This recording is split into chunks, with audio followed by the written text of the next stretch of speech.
Yes, I about this time, and I was thinking about that's about being out of school as I was in school.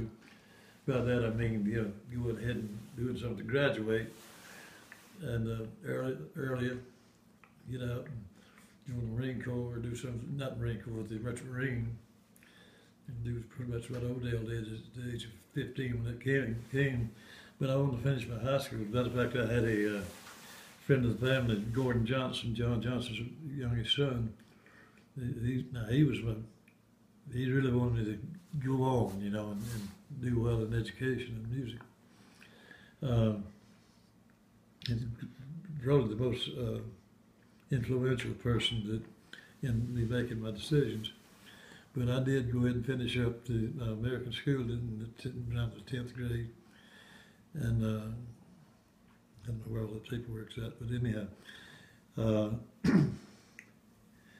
and it was just really eventful but uneventful, with nothing really that great going on, except becoming aware of the financial situation at home, and things were beginning to go bad for the sawmill, and Dad was beginning to nip on the bottle a little bit, and when things were going downhill, and it wasn't just him, it was the place was falling apart, and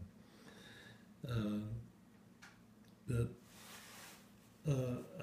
I guess the worst things got there, the harder I was trying, and a lot of competition grades, staying on the honor roll pretty much, and some great friendships, and just being a good high school student, chasing the girls much as I could, but living where we lived, far out, and limited what I could do, in the school community, made it far more difficult. So I kind of zeroed in on just learning everything that I could, and it would help me achieve my goals, which I thought I'd be beginning to formulate those. And one of the biggest ones, but of course, is not so much well as music and aviation. I've begun to get real interested in aviation, and I was equating that with aeronautical engineering, and of course, it would come to next year, the 11th grade. I would be looking at catalogs and stuff, and getting invitations and this sort of thing. And this band directors we had, that was making a difference too. We had an old fellow there, Mr. Schaefer. He wasn't much of a band director. He had a real bad habit of cursing, and that was getting underneath his ability to stay on that Chatham.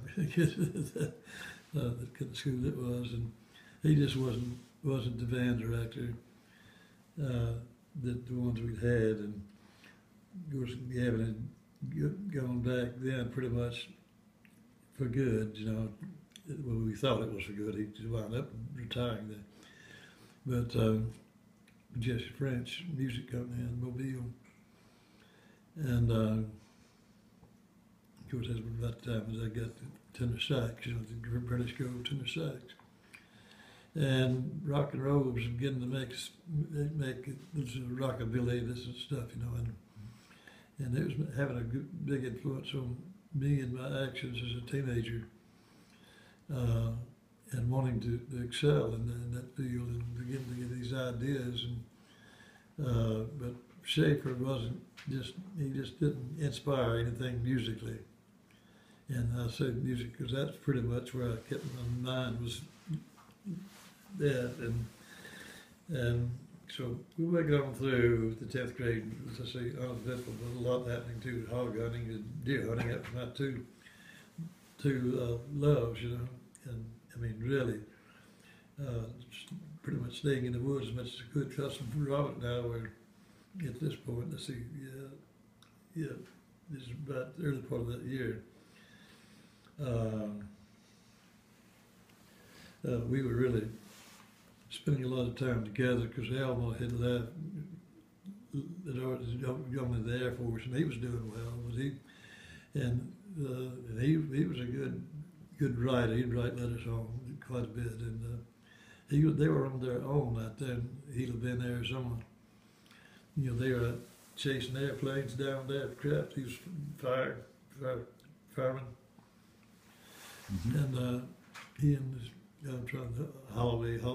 I'll think of it later, but we're out there. They had bought him an automobile, and they were TDY and getting good pay and learning to drink. And anyhow, sooner or later, he got caught on a ladder, in a truck, in the fire truck, and had hit his head, and so he had a problem with that till the day he died, you know, the pain in his head, because a ring had caught on the door, you know, in the leather truck. But they were chasing these down jets, you know, out in the desert, and that's what the job was, put the fires out, and safety, you know, rescue. And but it's in about and talk about that time I was beginning to do some work at Sawmill too,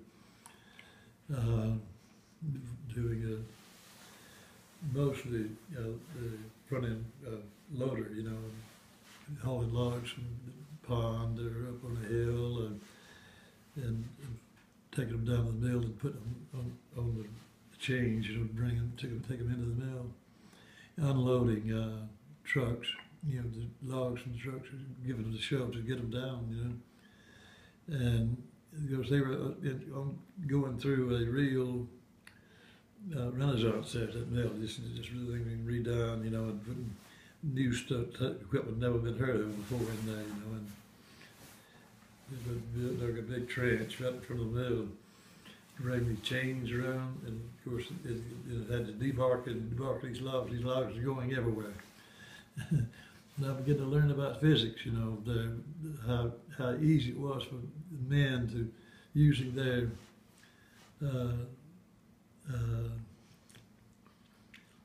their head instead of the physics, you know, move things, you know.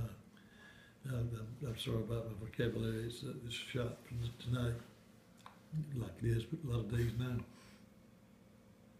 But things like that is all. But again, I say, you know, I hate to admit it, but girls are beginning to get to be one of my focal points, you know. But the sad, sad. It is not so sad after all. But we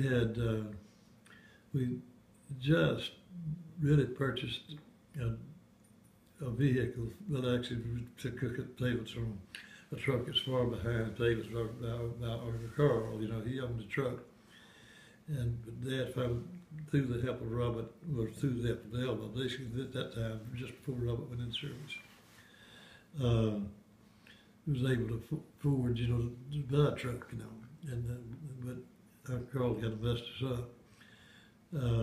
Because he owed about 3 payments on the thing, Dad didn't know it, and he wound up the truck, and they had to come up with that money, you know, now to get it.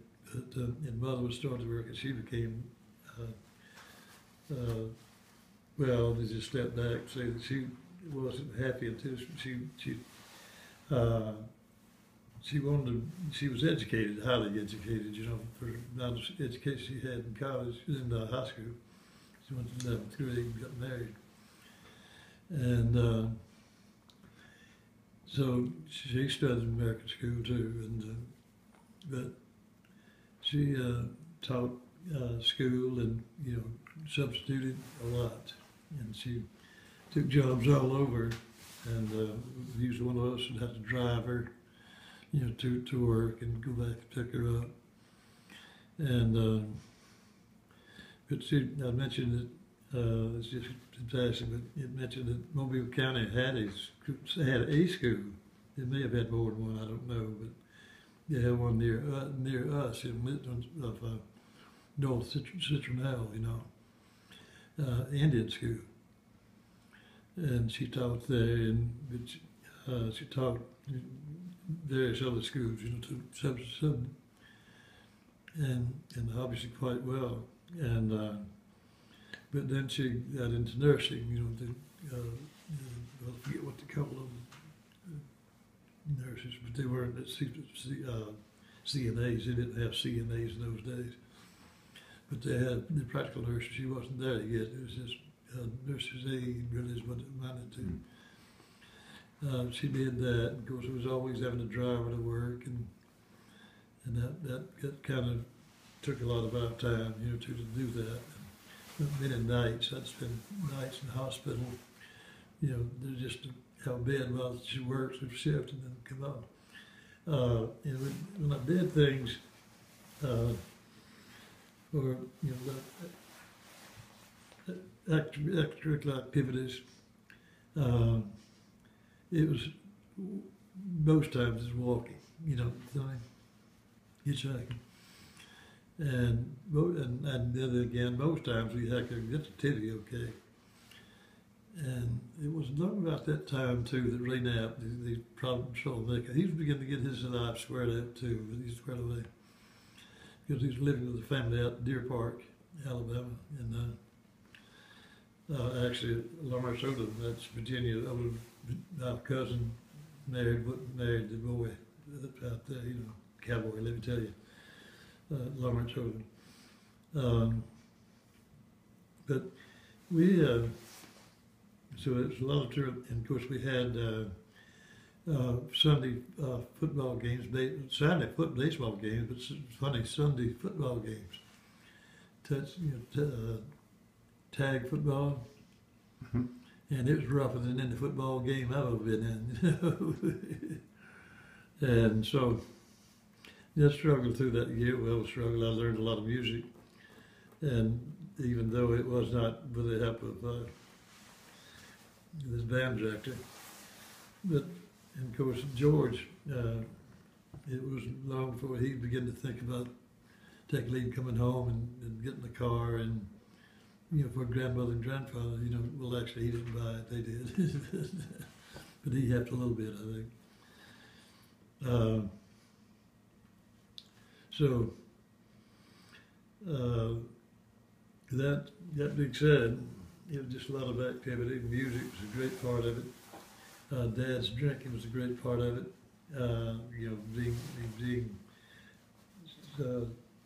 Thinking about leaving home, that sort of stuff. And and of course, our football games, night games, we were having one problem after another. It was automobile accidents on Friday nights.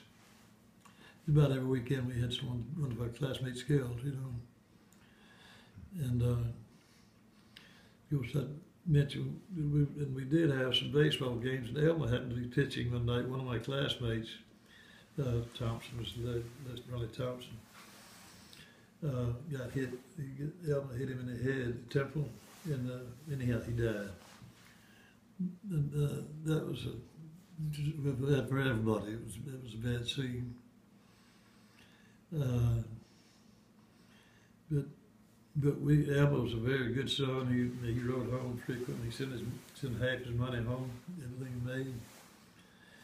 And how he made it, I don't know. But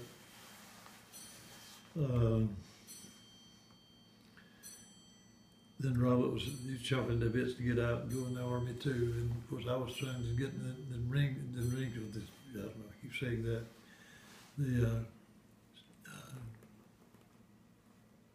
Merchant Marine. Yeah. Merchant Marine, yeah.